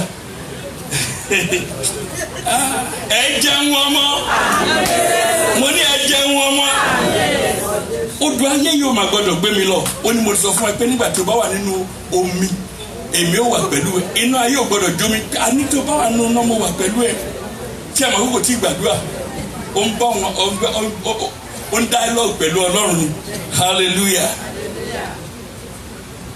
Ọlọ́run dágun dúró a ní èmi rèé gbọ́ àdúrà mi ẹ wá wọn nǹkan tó Ọlọ́run wá sọ nígbà tó sọ pé gbọ́ àdúrà mi Olúwa wá sọ nǹkan kan níwèé Jòhánù orí kẹrìndínlógún àbí orí kẹfà ni orí kẹrìndínlógún náà 24 16:24. títí di ìsinsìnyí ẹ kò tí ì béèrè ohunkóhun. nígbà tó kí Olúwa ní títí di oní gbàdúrà mi títí di sí ò tí ì béèrè nǹkan kan ó kàn ń kì mí nìyí ẹgbọ́n tó ti béèrè kankan kò ì béèrè kankan ṣùgbọ́n tọkùnrin bá fẹ́ gbàdúrà á ní Olúwa ṣé tó dárí ẹ̀ṣẹ̀ mi jì mí nǹkan kan ló kù mí kú o mi ò tí ì sanwó ilé ó fi mí ṣe baálé èmi lórí baálé ló ń sanwó ilé Ọlọ́run ṣètò mi dá mi lóhùn àwa sọ pé wọ́n wò ìmọ́lẹ̀ sí mọ ojú òtí wọn bí àwọn aya àtọmọ ṣe ń wò mí Olúwa èmi náà ń wò ìmọ́lẹ̀ Bíbélì kan ṣe tó mọ̀ nìyẹn ṣùgbọ́n tí kò jẹ ṣáàdúrà ẹgbà bí ó gbà kò ní wàhálà rárá nítorí ẹ̀ lẹ́yìn bàbá fi ń láti dìde báwọn màmá wa bá gbàdúrà tó 15 minutes gbàdúrà ẹ̀yin ẹgbà ní 2 minutes ọwọ́ kan lọ́rọ̀ máa dẹ̀ wọ́n já dìde hallelujah ọjọ́ ti lọ 30 minutes la bí 1 hour la gbàdúrà wa kù ẹjẹ́ àfitara gbàdúrà kan ṣoṣo yìí orí lọ fún mi ṣe gẹ́gẹ́ bí baálé orí mi má jẹ́ ó dìrù káwọn ọkùnrin àwọn obìnrin náà àwọn obìnrin kan láti ẹ̀ ti ran àwọn bàbá wa yìí lọ́wọ́ ẹjẹ́ àgbàdúrà fún wọn orí ló fi wọ́n ṣe o má jẹ́ orí wọn kó dìrù ẹjẹ́ àgbàdúrà ní ìdóhùn kan àdúrà.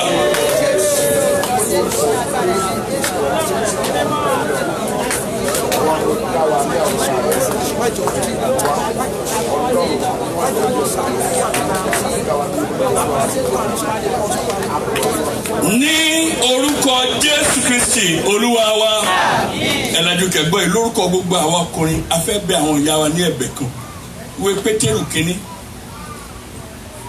orí 5 ẹsẹ̀ 7 ọkùnrin kò ká ọkùnrin ẹ ṣí Bíbélì kẹka ẹ tí ò ní Bíbélì ẹ ń bí báyìí máa ta Bíbélì dájú dúró fún yín.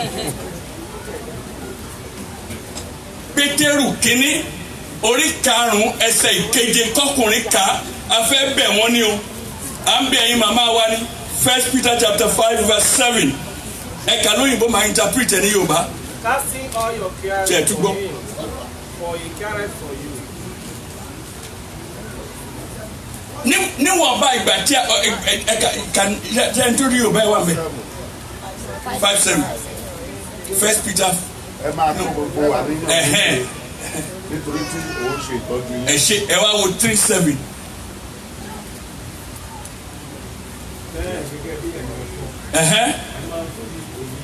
Bá àwọn aya yín lò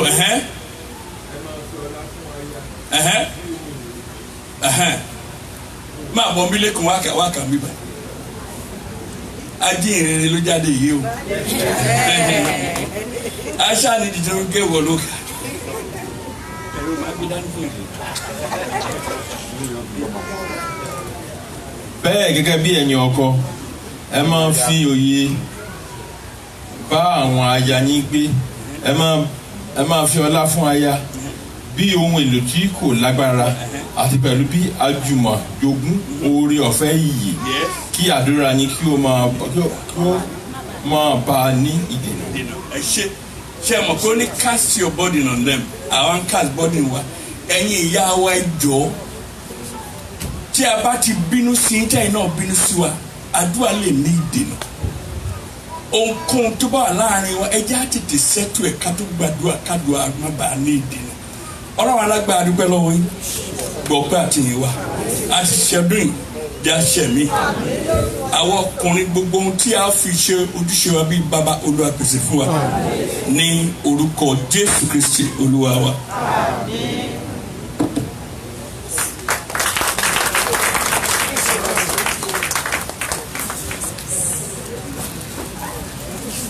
Ẹ ké hallelujah.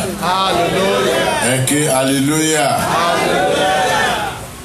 Nísìnyí a lọ síbi presentations tí a ní fún wa ẹbí ọkùnrin a fi tọ̀tọ̀ a pè àwọn ọmọ wa àwọn iléèwé ọjọ́ ìsinmi fún presentations tí wọ́n ní fún wa Olúwa kó ràn wá lọ́wọ́ o.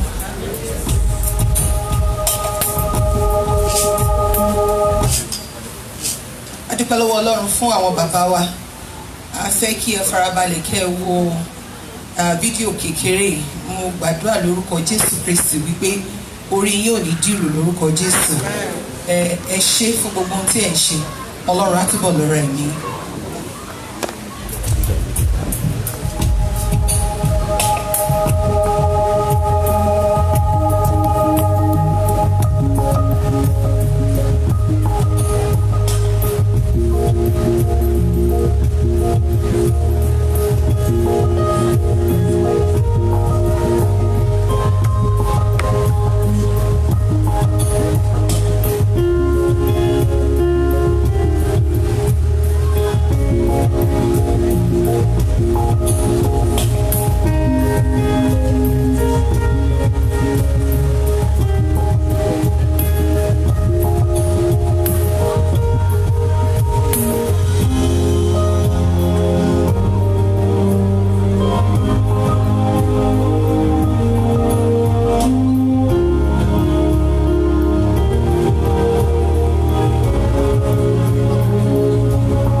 Eshe, thank you very much for watching, and I pray that this video will inspire our parents, our fathers, most importantly.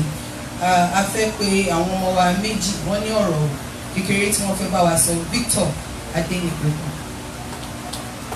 Ẹ jẹ́ bá a pàtẹ́wọ́.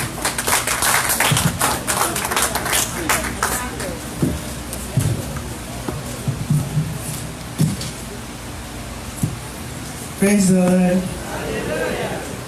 Good morning, everyone. Special greetings to our Father on this occasion of Father's Day. First, what is the definition of a father? The Bible definition tells us that a father is the anointed head of the family.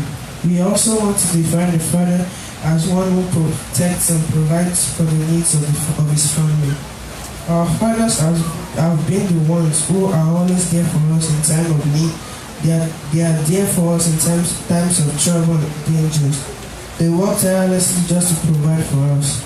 On this day, we children of Harvest Point Ministry would like us all to rise up and thank our fathers who have forever been there for us when we are sick or injured or if war or worse in danger. I pray that as we celebrate this day, we shall not regret it in Jesus' name.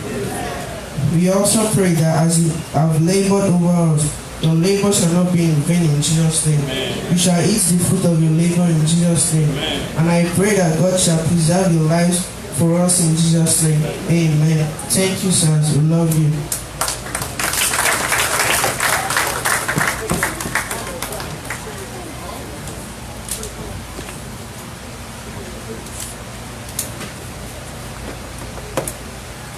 Good morning, everybody. Happy Father's Day to all of the fathers.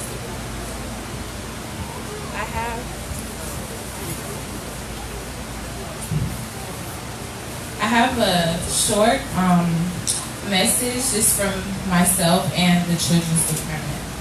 It says, to our fathers, I know these 3 words aren't exchanged often, but I love you. You are the hero of the house. Times may get tough, but you never show it.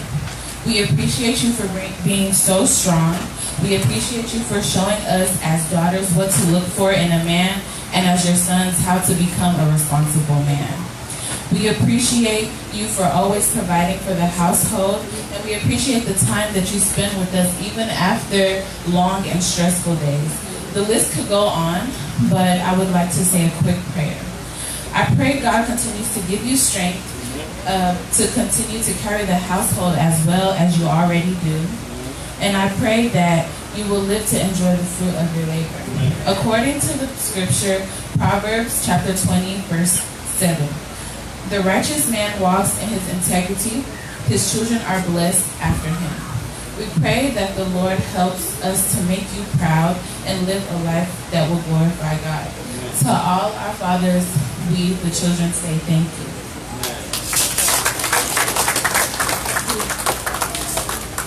So we really want to quickly sing this song.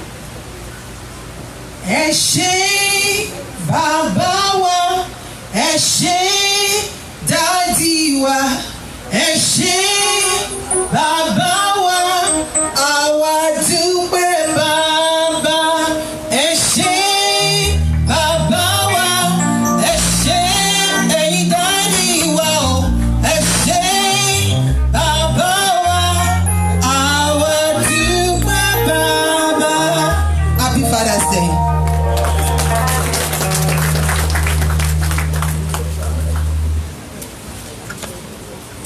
Ẹ ké hallelujah. Ẹ ké hallelujah. Ẹ ṣe púpọ̀ kó ló wá kúrò yín lọ́wọ́. Nísìnyí ó kan màmá wa. Ó dé ti gbọ́ pé àwọn màmá wa ní ọ̀rọ̀ kékeré fún àwa bàbá tó ń fi tayọ̀tayọ̀ pé màmá wa màmá àgbà Dickiness Ọ̀dẹ́nẹ̀yẹ.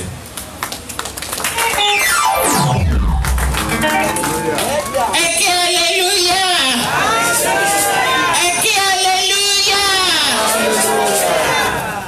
Ayọ̀ǹda àwọn grandma wa ẹjọ́ àwọn obìnrin ẹ jẹ́ ká dìde dúró ẹ jẹ́ ká bọ́ síwájú láti appreciate àwọn bàbá wa ká lè fi ẹ̀mí ìmoore hàn.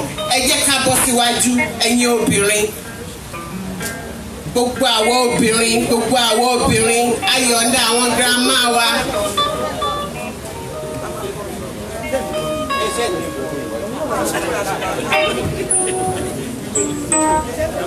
It's more like it must be like if you know what Emma okay.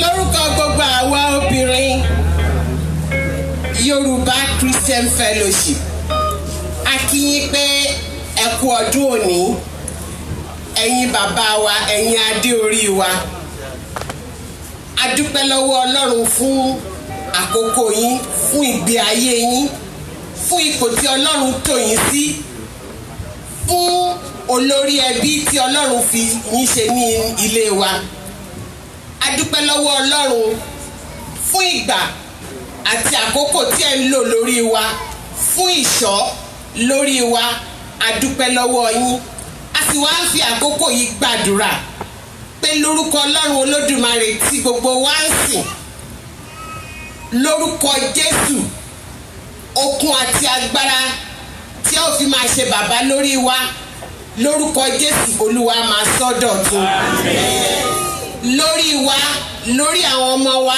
ẹ ò ní jẹ̀bi lórí wa lórí àwọn ọmọ wa ojú ò ní tì yín lórí wa lórí àwọn ọmọ wa bí ẹ ti ń pe Ọlọ́run Olódùmarè lọ́sàn àti lóru Olúwa máa dáhùn àdúrà yín àlàáfíà ọrọ̀ ọlá tí ó fi ṣe bàbá fún wa títí Olúwa fi fún yín ní orúkọ Jésù Kristi Olúwa wa. Dádì o ẹ fẹ́ láyé. Dádì o.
lè bá wa gbé ẹ̀bùn fáwọn bàbá wa.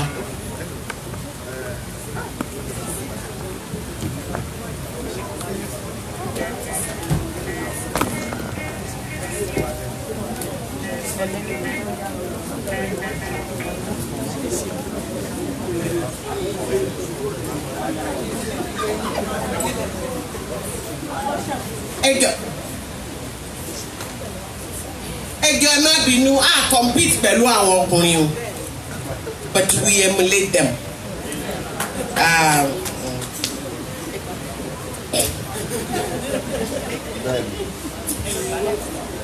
Bàbá ti ń pe orúkọ àwọn bàbá wa ẹjọ́ ẹ bá wa gbé ẹ̀bùn fún wọn. Bàbá wa àfitọ̀wọ̀tọ̀wọ̀ dárúkọ wọn bàbá Ọdẹ́lẹ́yẹ.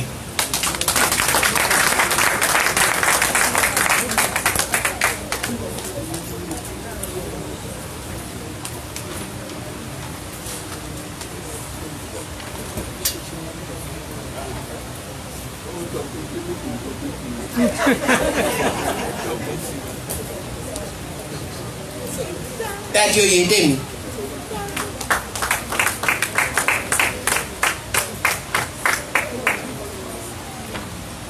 Bàbá Wẹ́. Daddy Jaifos.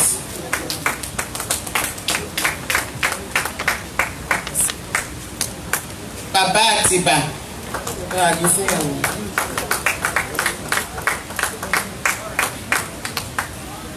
Bàbá ilẹ̀ Tógùn.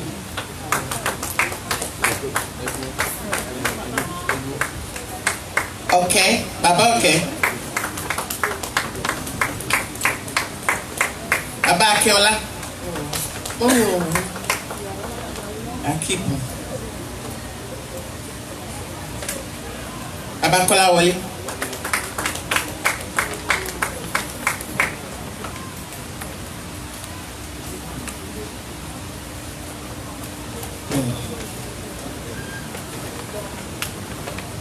Bàbá wa Adéwùmí Níyì.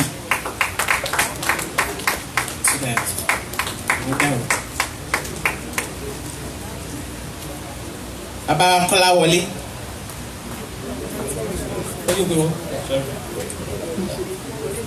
Bàbá wa Pétújẹ.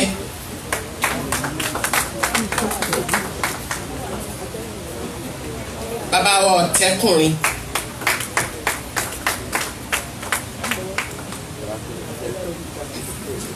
Adéníyì Adéwùmí.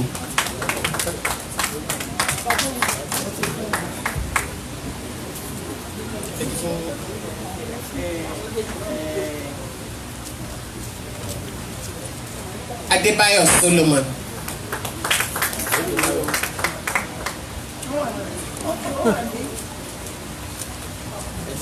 Adénẹ́kàn Adéyínká. Bàbá wa Adénẹ́kàn Adéyínká.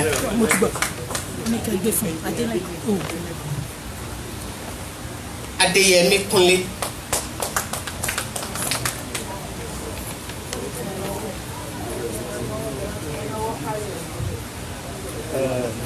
Lawal Olúwagbénga. Daddy Lawal Olúwagbénga. Ẹjọ́ ẹ bá wa náwó so that I lè get to you. Odùkọ̀yà Kẹ́hìndé, bàbá wa Odùkọ̀yà Kẹ́hìndé, ẹ bá gbé fún Bádéró. Ìdòwú David.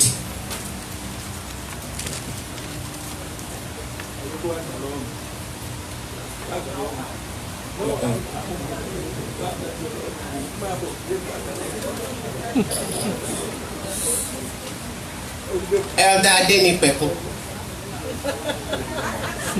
Adénípẹ̀kun. Adénípẹ̀kun.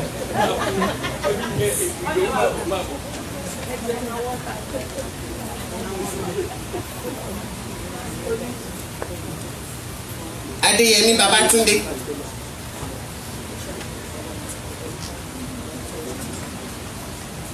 Adéwálé Akíndé.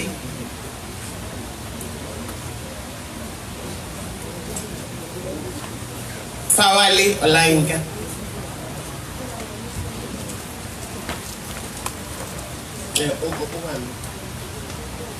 Shitu Abiodun. Shitu Abiodun. Kola Ode.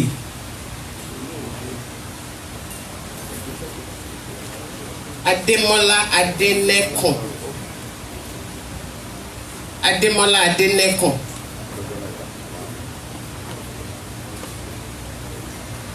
Baba wa Ambali. Abati Olabode.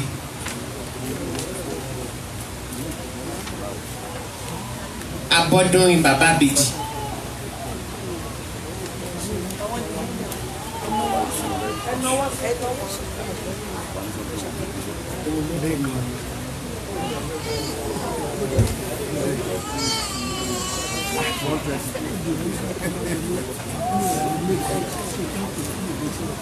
Ọdẹkùnlé Èyítayọ̀. Ọdẹkùnlé Èyítayọ̀ wọ́n náwó lẹ́yìn.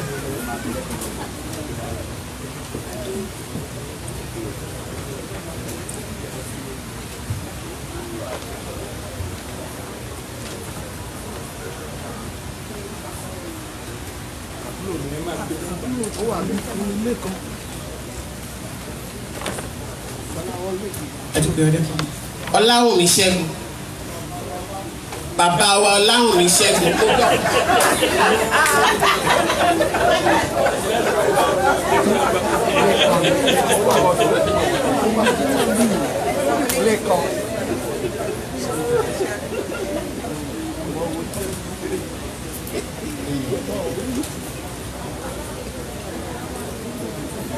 Ọmọ́táyọ̀ Òjó.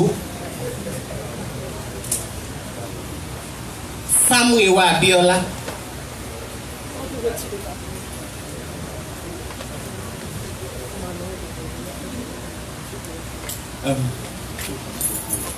Pálọ́dún Olúṣọlá.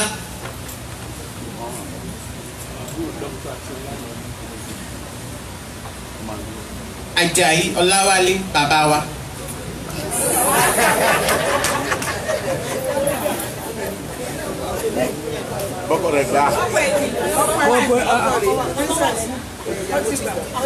Ọ̀ṣọ́fìsàn Adékúnlé. Ọ̀ṣọ́fìsàn Adékúnlé. Adésọpé Emmanuel. Okùn ọlá Túnmiṣe.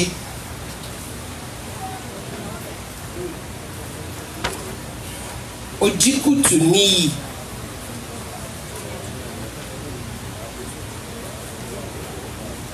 Fárẹ̀mí Joel bàbá wa.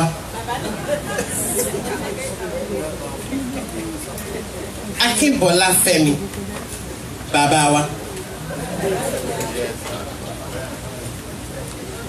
Ògúnjìmí Ọdúnayọ̀.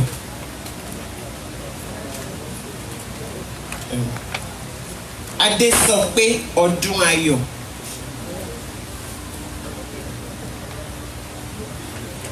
Pa Adédípẹ̀. Pa Adédípẹ̀.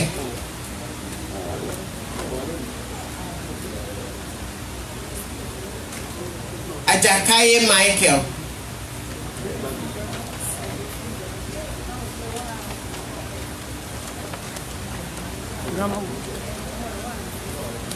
Ògúnkànmí. Ògúnkànmí. Kọ́láwọlé Lékan. Kọ́láwọlé Lékan.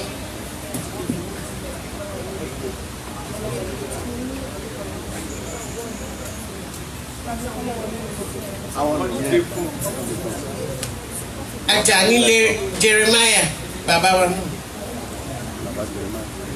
Bánjókòó Wọlé.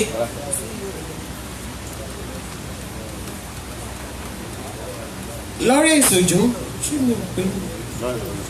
Lawrence Òjó.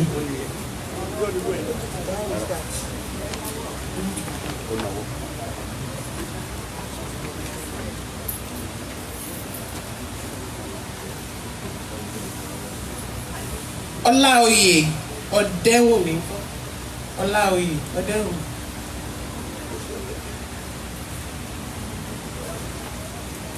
jọ sáré ọkùnrin tá a pè sáré ọkùnrin tá a pè.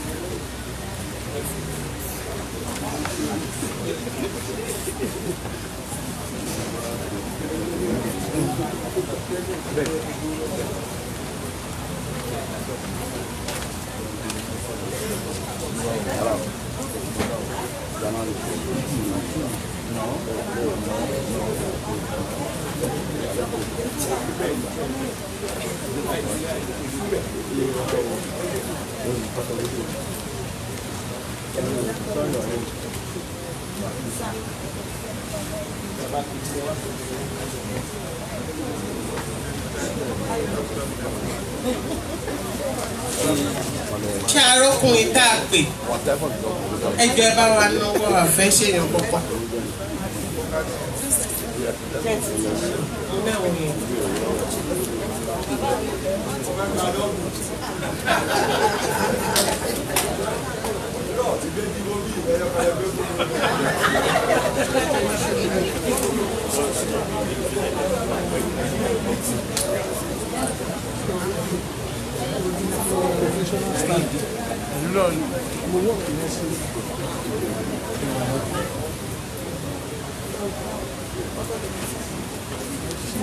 Ẹ bá a gbé fún ìyàwó bàbá rí ibi.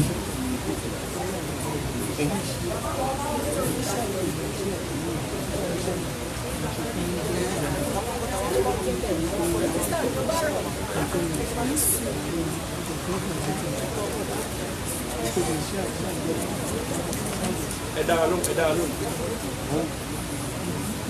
Ẹ jọ ọkùnrin tí ò bá ti gbà tó bá wà ní kan lọ́wọ́ sókè. Kò sí.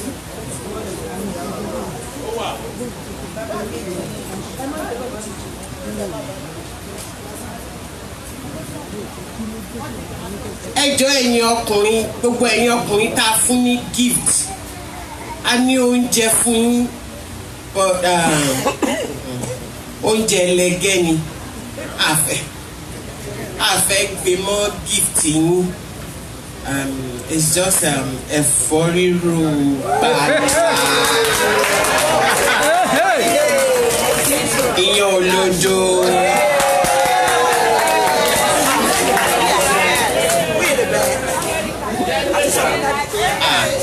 Obìnrin rere láwa, obìnrin rere láwa, àwa tọ́jú ọkọ wa ṣe kẹ́wọ̀n wa. Obìnrin rere láwa. So ẹgbẹ́ má bínú, tẹ́ bá ti ń lọ. We're going to be a bit strict. Ẹ bá gbé gift yín lọ́wọ́, then a lè gbéyàn fún àjẹbẹ rice la máa gbé fún yín tẹ́ bá gbé nǹkan lọ́wọ́.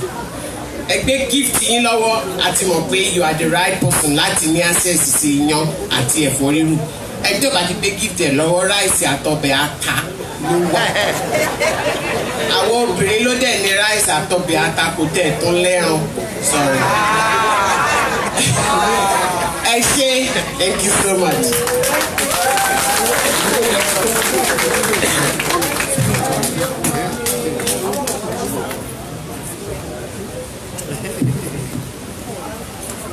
Eke hallelujah. Eke hallelujah. Eke hallelujah. Wọ́n ní àgbà ló tóró lọ, ọba ló tóró èyí fún ló torí èrè fún. Àwọn bàbá wa ni wọ́n máa ṣe ìdúpẹ́ pàtàkì lọ́wọ́ ẹ̀yin obìnrin, ṣùgbọ́n ṣáájú ìdúpẹ́ pàtàkì yìí àfilẹ́mi lọ gbogbo ẹ̀yin ọkùnrin ẹ dìde dúró, gbogbo àwọn ọkùnrin ẹ dìde dúró.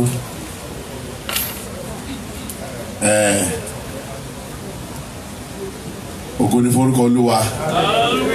Ṣáájú a fẹ́ ṣe ìdúpẹ́ ẹ̀kọ́ ọba àpò yín. Àwọn bàbá ní àwọn ní ìdúpẹ́ pàtàkì tí a ní ṣe lónìí.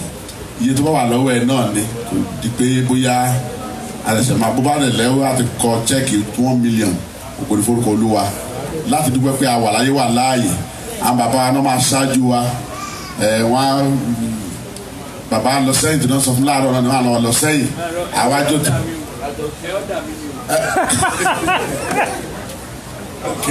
wọ́n á lọ sẹ́yìn àwọn ọkùnrin àwa tẹ̀lé wọn àwájú tẹ̀lé wọn gẹ́gẹ́ bí ọmọ lẹ́yìn bàbá rẹ̀ láti dúpẹ́ ìgbà tó ń fún wa ní orin lẹ́yìn èyí bàbá wa ṣe ìdúpẹ́ pàtàkì lọ́wọ́ gbogbo àwọn obìnrin then wọ́n á wá súre fún wa olúwa kó ràn wá lọ́wọ́ olúwa kó ràn wá lọ́wọ́ o.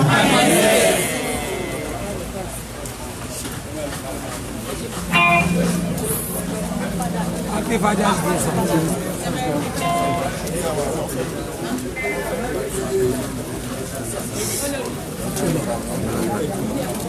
Happy Father's Day. Bàbá Pitu jẹ́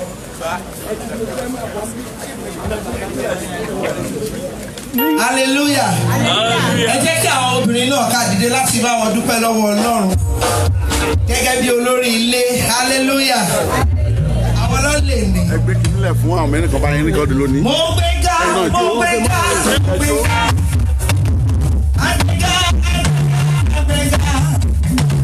ọba onílé ayọ̀ mo gbé ga ọba ẹlẹ́dùn ní mo gbé ga mo gbé ga mo gbé ga mo gbé ga adé olúwa mo gbé ga oṣù ẹ̀rọ ọba ẹlẹ́dùn ní mo gbé ga adé ọba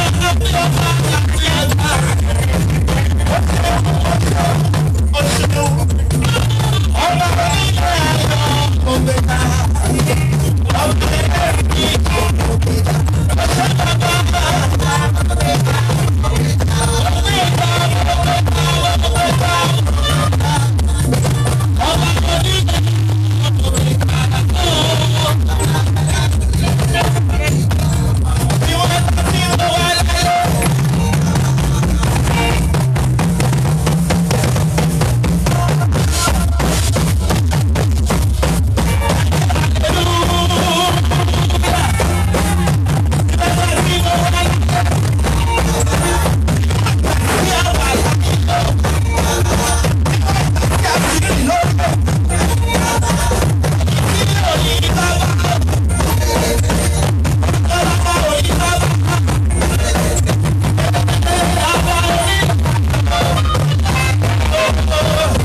ní ẹjọ́ ẹ jẹ́ ká kúnlẹ̀ níwájú Ọlọ́run ká gbàdúrà.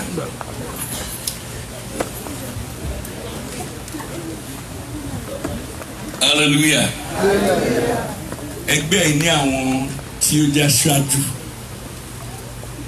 fẹ́ gbàdúrà. Ẹgbẹ́ yìí ò pẹ́ dé. A ò sì kú ẹnikẹ́ni.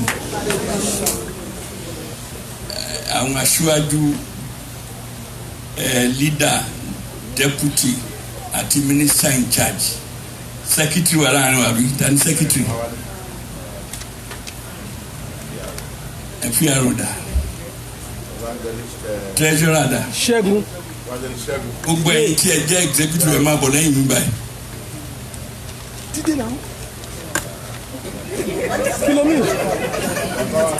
ẹ máa bọ̀ àjọyọ̀ fún òfin bàbá sí náà ní oṣù dìde.